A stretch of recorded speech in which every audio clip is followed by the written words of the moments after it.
fleshing beam is right here. And what we're going to do is we're going to put this head over the top of that fleshing beam, like so. Start at the nose first, right like so. You see this nose up here. I'll move this just a little bit up and back, and that way you can see that. That's a lot better, isn't it? What we're going to do, you see this cartilage here. I want to take it, get underneath this cartilage and split that. You see that? Real fleshy in nose. You notice that on a deer too. You see how that kind of spread apart? We'll get under that cartilage and we'll just go ahead and work around wherever you feel it's thick. We want to get these nostrils turned inside out. You see this nostril here? What we'll do is we'll start down here, and you see it just kind of falling away that way. And that way we can get that thing turned.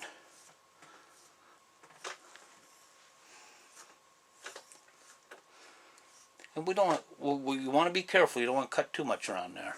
You don't want to get under the skin, but you can put your finger under there and feel that. And then you have this big muscle that runs up the side here. And what we'll do is we'll split this a little bit here.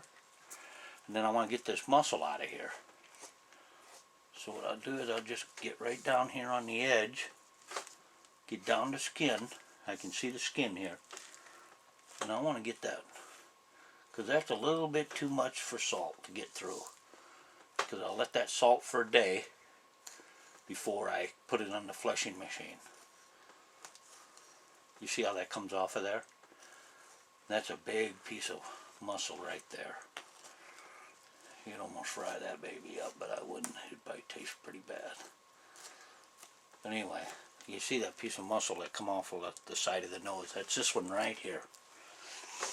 Okay, and I'm going to turn this around. You can see the lip here. See that? What we want to do is we want to split that down. Keep your finger there. Don't cut so deep that you'll cut your finger, but you can feel the muscle in there. We want to get that turned. Want to get it turned enough so we can, you'll feel a ridge there. And you want to get that turned enough so we can get some salt in there. If you don't, you might end up losing that hide. It'll spoil on you. Lose hair, and that makes it a lot more difficult to fix. But anyway, we got that, and we got this little piece of muscle right here. We're just going to go ahead and get rid of him. Anyway, that isn't so bad, is it?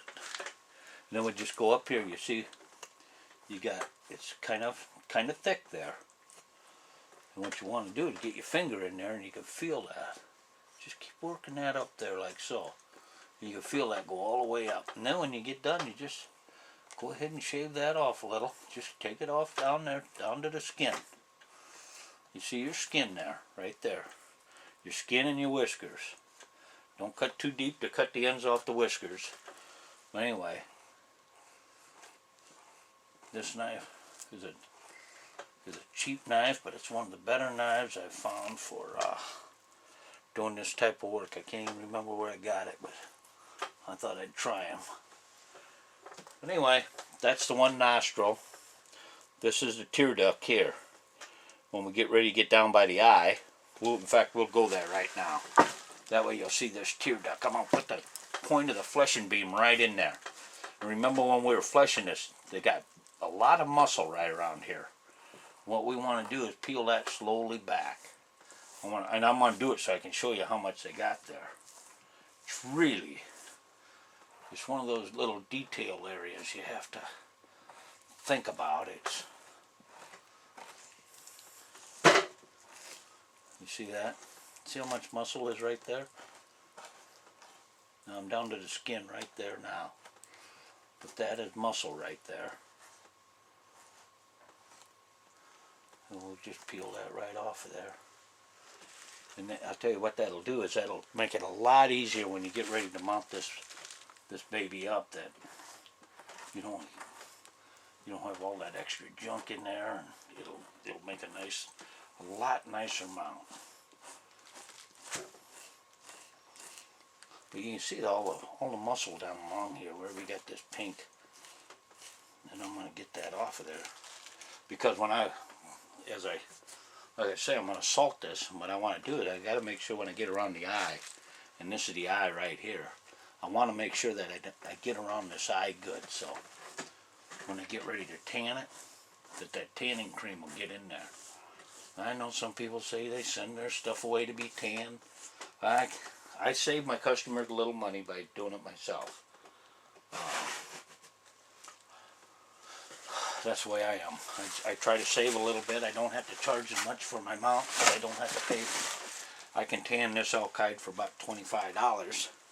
If I send it away, it's going to cost $125 to $150 plus my shipping. We're going to touch this knife up a little bit. And you can see the rest of this tear duct right here. It's got a little hole, but that's nothing. It's at the bottom. And the eye right here. We've got this side of the eye. Got most of the muscle off there. We're going to do this side here now. We're going to come down and see how that's kind of just. You've got to be very, very careful around eyes and noses. And that's the detail work. You know, I don't know.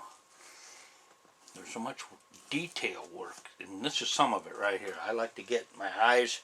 Took me a long time to learn that. Get your eyes and nose good. Get it ready to go.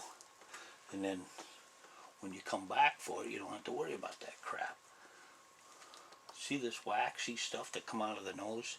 Or out of that tear duct? It's like wax. It smells bad. It's like some kind of gland they secrete there. But anyway, I'm going to turn this around a little bit. Because I just want to do a little bit more work around this tear duct. Because when you tan that, it swells up a little. And I'm going to come back over this with my fleshing machine. But this is just to get it ready for the salt and the tan. I use a John Reinhardt tan. I use several different tans. It just depends on certain things. Most of it's money situation, but I like to use that Reinhardt tan because it's easy. I don't have to pickle. I used to pickle all the time, and once in a while I got real hard water out here, and once in a while you get a hide to slip. No matter what you did, you'd still have hide slip. You could stir it once every hour or every couple hours. It'd still slip on you. But anyway, the rest of this is pretty simple. You just turn the skin inside out and flesh it out. Get everything off of it, the big chunks of meat. Salt it. Hang it up. I'll hang it up by the rafter and let it drip out.